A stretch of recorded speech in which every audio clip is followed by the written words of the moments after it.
আমি ও ইরানোস একটা খব দেখেছি। তুমি ব্যাখ্যা করতে পারবে? কি খোয়াব দেখেছ? আগে বর্ণনা করো দেখি। আমি খোয়াবে দেখলাম আঙ্গুরের থোকা থেকে আঙ্গুরের রস নিংড়ে পেয়ালায় ভরে বাদশাকে দিলাম। বাদশা অনেক ভীত ছিল। ভালো খব নয়। একদমই ভালো খব নয়। আচ্ছা, আর তুমি কি খোয়াব দেখেছ? আমি খব দেখেছি। এক ঝুড়ি রুটি আমার মাথায় ছিল, আর পাখিগুলি এসে রুটিগুলি খেয়ে সাথে নিয়ে চলে গেল। হ্যাঁ, চলে গেল। হ্যাঁ,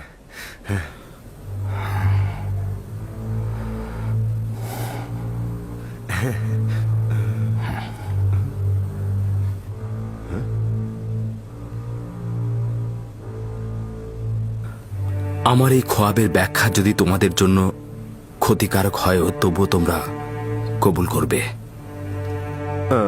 কবুল করব। কবুল করবে? এইটা কি করে হবে? তুমি যেটা বলবে সেটাই মেনে নিতে হবে। বোঝাই যাচ্ছে যে তোমরা আমার কথার হাকিকত নিয়ে সন্দেহ পোষণ করবে। আমি তোমাদের অধিকার দিচ্ছি, তবে এটা জেনে রাখো যে আমি খোয়াবের ব্যাখ্যা জানি, আর আমি এখন যেটা বলবো সেটা অবশ্যই বাস্তবে ঘটবে। প্রথমে আমি তোমাদের একটা নিশানা স্পষ্ট করব, তারপরে আমি তোমাদের খোয়াবের ব্যাখ্যা প্রদান করব। যেমন কি নিশানা? যেমন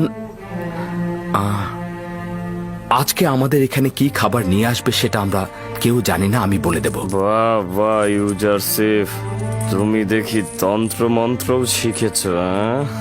কখনোই নয়, আমি জাদুবিদ্যা জাদুশাস্ত্র দিয়ে খোয়াবের ব্যাখ্যা শিখিনি। আমার রুহ সহযোগিতা প্রাপ্ত হয়েছে, আসমানি সহযোগিতা, মহান রাব্বুল আলামিনের এলেম দ্বারা ইলহাম প্রাপ্ত। এই জ্ঞান আমার পরওয়ারদিগার আমাকে শিক্ষা দিয়েছে।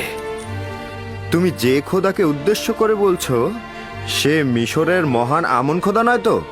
তার মানে আত্মাহীন পাথর কি খোয়াবের ব্যাখ্যা ও হাকিকাত সম্পর্কে জানে? হ্যাঁ। আমি সকল কুফরি জাতিকে পরিত্যাগ করেছি, কারণ হলো তারা একাত্মবাদী খোদায় ঈমান আনেনি। তারা তো পূর্ব থেকেই কাফের, তাতে আনুগত্য আনার প্রশ্নই আসে না।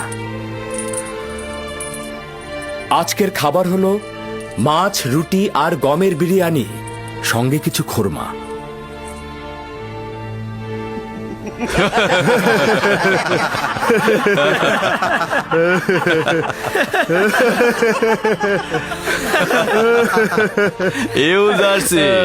এটা কারাগার, মেহমান খানা নয়। কয়দিখানা এই খাবার? আমি তো স্বপ্নেও এই খাবার দেখিনি। এই খাবার শুধুমাত্র বিলাসবহুল জলসায় শরাবের সাথে খেয়ে থাকে, জাবিরা জেলখানায় নয়।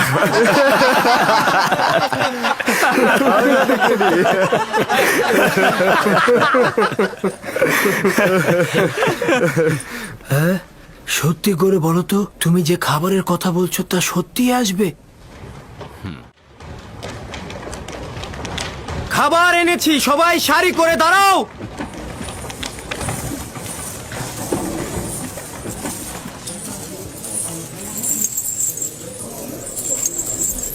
আজকের খোরাক কি? যদি বলি তাহলে তো বিশ্বাস করবে না। মাছ আর রুটি, গমের বিরিয়ানি আর খোরমা। তুমি কি করে জানলে? এই খাবার তো এখনই নিয়ে আসা হলো।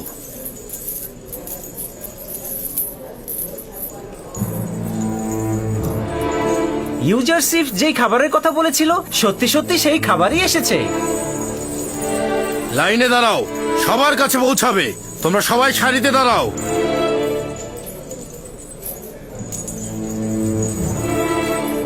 কারাগারের জন্য এই খাবার?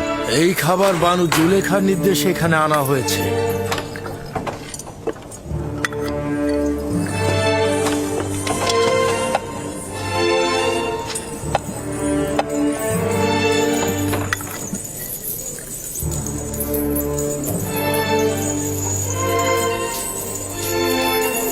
এই খাবার জুলেখা পাঠিয়েছে। আচ্ছা, এটা জুলেখারি কারবার। তা নয় তো কি, এর আগে কখনো এই কারাগারে এমন খাবার দেখেছো? বানু জুলেখা কারাবন্দীদের প্রতি সহানুভূতিশীল হয়ে তাদের মনোরঞ্জনের জন্য এই খাবার পাঠিয়েছে। সকল কয়েদির মনোরঞ্জনের জন্য নাকি একজন কয়েদির মনোরঞ্জনের জন্য? হ্যাঁ,